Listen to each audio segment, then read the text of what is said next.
देख रहे हैं हिमाचल न्यूज़ 24/7। कांग्रेस पार्टी की हमेशा से एक दूरदर्शी सोच रही है और मैं एक बात कहना चाहती हूँ कि महिलाओं की जब बात होती है, पंचायती राज संस्थाओं में स्वर्गीय राजीव गांधी जी ने 33% आरक्षण दिया था। आज भाजपा वाले, मुझे समझ नहीं आता, वो कहते हैं कि हमने दिया था। शुरुआत स्वर्गीय राजीव गांधी जी ने किया था 73वां अमेंडमेंट करके, उसके बाद वो 50% हुआ, पहले केंद्र में लागू हुआ, उसके बाद राज्यों में ये लागू हुआ। तो दूरदर्शिता किस में थी? कांग्रेस में थी। आज भाजपा वाले हर मंच से कहते हैं हमने आरक्षण दिया। अरे अपनी याद को ताज़ा कर लो। दूसरी बात उन्होंने ये कही कि अब मैं एक बात ये कहना चाहती हूँ कि यही भाजपा के लोग जो कहते हैं कि 14 में आज़ादी मिली, सुभाष चंद्र जी पहले प्रधानमंत्री थे, अब सोचिए कि इस तरह की बातें करते हैं ये लोग। ये इसलिए करते हैं क्योंकि इनके पास मुद्दे नहीं है। सरदार पटेल जी पहले क्यों नहीं मुख्य प्रधानमंत्री बने? क्योंकि उनको अंग्रेजी नहीं आती थी। सब जानते कि वो बाहर से पढ़ के आए थे। तो इस तरह के बातें उठाकर, फालतू की बातें करके इन्हें कुछ हासिल नहीं होगा, क्योंकि मुद्दों पर जो बात होगी वही जनता जो है, हिमाचल प्रदेश की जो जनता है वो बहुत ही समझदार है, प्रबुद्ध जनता है। वो सब कुछ जानती है कि कांग्रेस ने क्या किया, कांग्रेस ने क्या नहीं किया।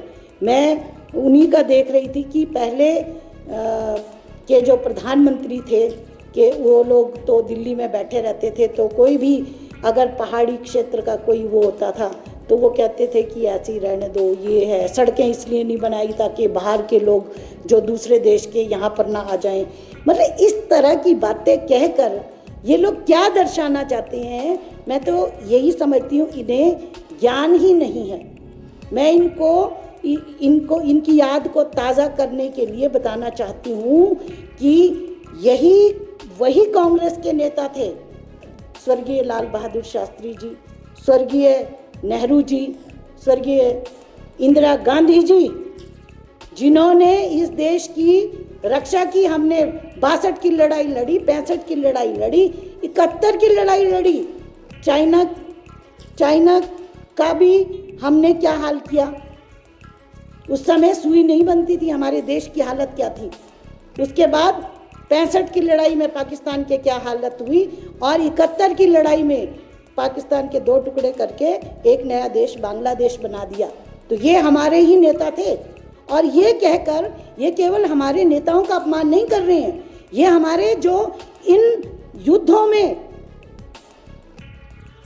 जो हमारे फौजी भाई थे जिन्होंने अपनी शहादत दी है, उनका भी ये अपमान कर रहे हैं कि पहले के प्रधानमंत्रियों ने कुछ नहीं किया।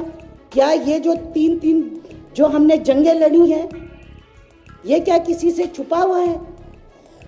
तो इस तरह के जो बयानबाजी है वो अच्छी बात नहीं है। मुद्दों पे बात कीजिए। और ये लोग भ्रष्टाचार की बात करते हैं। आपने देखा होगा इलेक्टोरल बॉन्ड, माननीय सुप्रीम कोर्ट ने भी कहा कि ये गैर कानूनी और गैर संवैधानिक है। और मैं इन्हें याद दिला देना चाहती हूँ कि जो हमारी फिनेंस मिनिस्टर हैं सीतारमण जी, उनके पति ने क्या कहा इलेक्टोरल बॉन्ड को लेकर, जरा उनको भी सुन लो। उन्होंने कहा ये कि भारत का ही नहीं, पूरे बल्कि विश्व का सबसे बड़ा स्कैम है।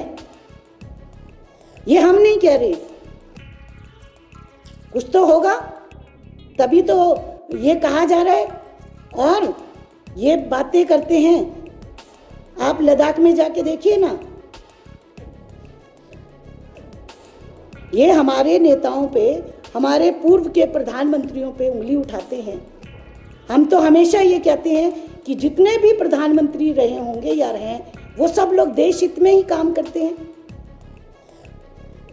आप उनके ऊपर उंगलियां उठा रहे हैं क्योंकि आपके पास मुद्दे नहीं हैं।